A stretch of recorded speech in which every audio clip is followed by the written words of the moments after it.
থেকেও এসেছি এবং স্বাভাবিকভাবে আসার পরে এই খবরটি পেলাম। ব্যক্তি বুদ্ধদেব ভট্টাচার্যকে শ্রদ্ধা জানানোর মতন ভাষা অন্তত আমার কাছে নেই। এই যুগের রাজনীতিতে সহজ সরল অনাড়ম্বর জীবন এবং ব্যক্তিগত সততার প্রশ্নে নিশ্চিতভাবে বুদ্ধদেব বাবু আমাদের রাজ্য বা দেশের মানুষের কাছে স্মরণীয় হয়ে থাকবে। ছাত্র যুব রাজনীতি করবার সূত্র ধরেই তার সাথে পরিচয় ছিল। অল্প সময়ের হলেও তার সান্নিধ্য পেয়েছি, তার কথা বলার বা শুনবার সুযোগ পেয়েছি।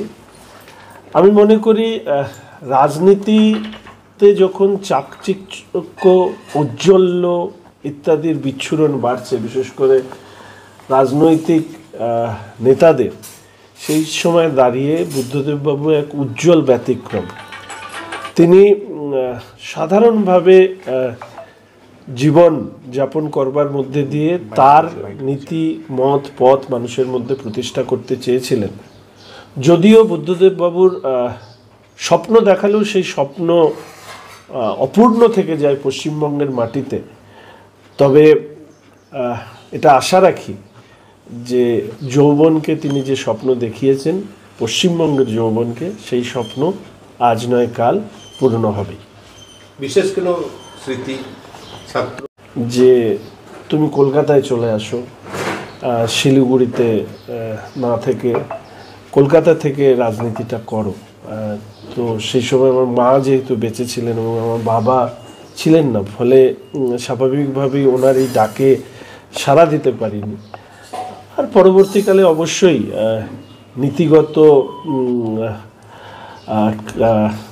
নীতিগত পার্থক্যের কারণে আমি দল থেকে বেরিয়ে চলে আসি। তবে মানুষ বুদ্ধদেব ভট্টাচার্য আমার চিরদিনের স্মৃতির মণিকোঠায় থেকে যাবে। বুদ্ধবাবুর থেকে কোনো দেখুন, রাজনৈতিক নেতাদের মুখের কথা নয়, তাদের জীবনের চলার পথ দিয়ে তারা অনেক বেশি বার্তা দেন। সেই সময়কার রাজনৈতিক পরিপ্রেক্ষিতে দাঁড়িয়ে উনি যে কথাগুলো বলতেন, সেই কথাগুলো তো আমরা শিক্ষার্থী হিসেবে শিখেছি। যদিও পরবর্তীকালে তার থেকে আমি সরে আসি, কিন্তু সেই রাজনৈতিক বিতর্ক করবার মতন সুযোগ আমার কাছে ছিল না। কারণ উনি মুখ্যমন্ত্রীর থেকে সরে যাওয়ার পরে, বিধানসভা নির্বাচনে পরাজয়ের পরে একটা বড় সময় ওখানে ছিলেন এবং সেই সময় দাঁড়িয়ে আমিও শিলিগুড়ি মিউনিসিপ্যাল কর্পোরেশনে আমাদের জয়লাভ, অশোকদা মেয়র হওয়া, মেয়র পরিষদ আমার হওয়া ইত্যাদি, এই সময় যা কিছু শুনেছি, সেই সময় অসুস্থতার কারণে যতটুকু উনি যোগাযোগ রাখতেন, অশোকদা ওনার সাথে যোগাযোগ রাখতেন, তার মধ্যে দিয়েই শুনতাম। এর পাশাপাশি উনি যখন সর্বশেষ যতদূর সম্ভব বেলভিউ নার্সিংহোমে ভর্তি ছিলেন, ওনাকে সেদিনও দেখতে গিয়েছিলাম।